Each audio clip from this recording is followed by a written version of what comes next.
The flashing red and blue lights illuminated the interior of Mr. Elias's car, transforming his quiet drive home into a waking nightmare. His knuckles were white as he gripped the steering wheel, his hands locked in the 10-2 position just as he had always been taught. The police officer's voice was a cold, threatening growl, his hand resting ominously on his holster. Then, a second squad car arrived, boxing him in. The car door was wrenched open, and in the chaotic struggle, a desperate, muffled cry was cut short. This is the story of how a 30-second traffic stop shattered a life and asked one terrifying question: what happens when the system you believe in decides you are the enemy? Just hours before the flashing lights, Mr. Elias was in his true home, his classroom. The walls were a tapestry of history, filled with portraits of leaders and maps of forgotten empires. Here, he was not just a teacher, but a storyteller and a mentor, bringing the past to life for a room full of eager, young faces. The final bell rang, but his day was far from over. He patiently helped a struggling student with a project on the civil rights movement, his voice calm and encouraging. Later, as he packed his worn leather briefcase, a new email notification glowed on his phone, a formal nomination for Teacher of the Year, a recognition of a decade of dedication. He walked through the quiet, empty halls, a place that echoed with the laughter and potential of the students he considered his own. In the teacher's parking lot, he approached his modest sedan, its bumper adorned with small, quiet testaments to his beliefs, a rainbow flag and a sticker that read, "Black Lives Matter." Settling into the driver's seat, he made the call he made every afternoon.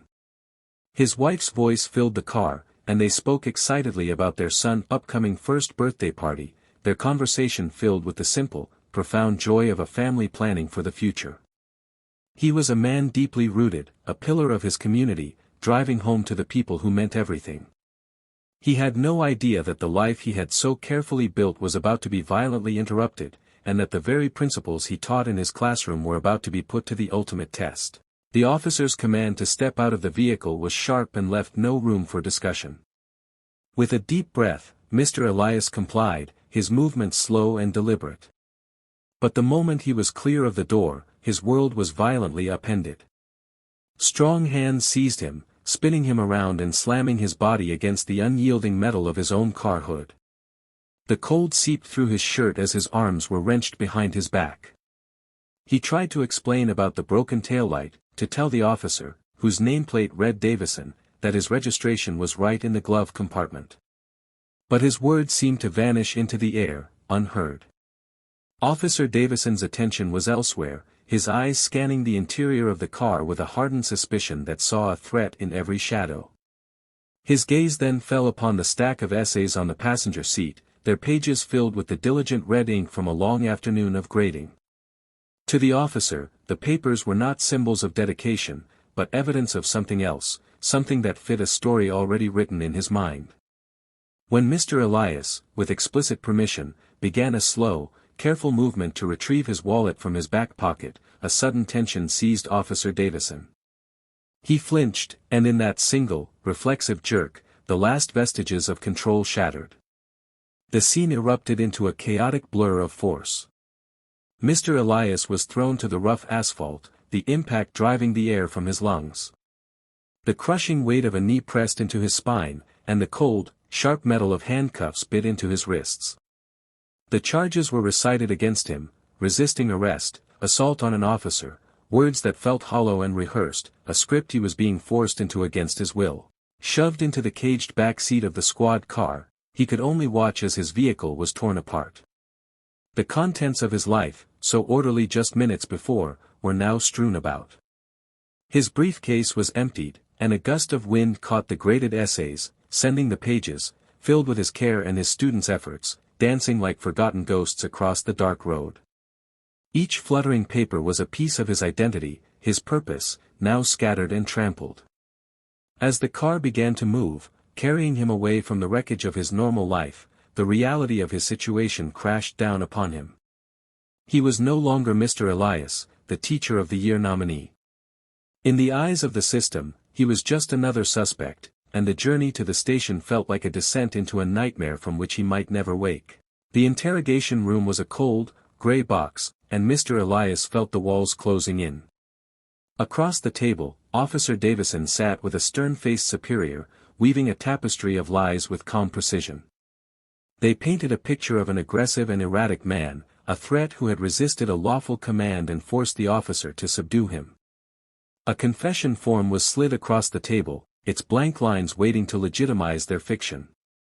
In that moment, a profound hopelessness washed over him, the crushing weight of a system designed to believe the badge. But then, the door swung open. Standing there was not just his school principal, but his own student, Maya, her face pale but determined, clutching her phone. His lawyer moved with purpose, placing a tablet on the table between them. With a tap, the screen glowed to life, and a silent, high-definition video began to play. There, for everyone to see, was the unvarnished truth. The footage showed his calm compliance, his careful hands on the wheel, his body going rigid with fear, not aggression. It showed the officer's unprovoked violence, the brutal takedown, the knee in his back. The room fell into a silence so deep it was deafening. The carefully constructed narrative of the police evaporated into nothingness. Officer Davison's confident posture collapsed, the color drained from his face as he stared at the incontrovertible evidence of his own actions, realizing he hadn't just assaulted a man, he had assaulted a pillar of the community, and the entire community had answered. The hunter had suddenly become the prey, trapped by the very truth he had tried to erase.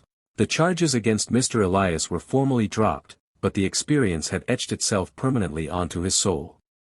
He knew that a simple apology was not justice, it was a band-aid on a deep, systemic wound. Instead of retreating, he chose to transform his trauma into a tool for change.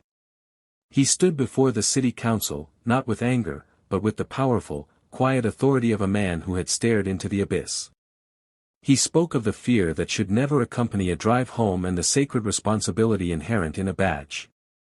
His testimony, supported by the damning video, became the catalyst for a citywide overhaul, resulting in mandatory de-escalation training for every officer, with his own story as its core, human centerpiece. Back in his classroom, the Teacher of the Year award sat on his desk, its meaning now profoundly deepened. He looked out at the young, hopeful faces before him, and he understood that his most important lesson was no longer about events in a textbook. It was about the courage to shape history as it happened. He taught them that justice is not a passive concept, but an active pursuit. It requires the courage to stand up, the conviction to bear witness, and the unwavering commitment to never let silence become complicity. His story proves that the most powerful changes often begin not with a shout, but with a single, brave decision to turn a personal pain into a public shield for others.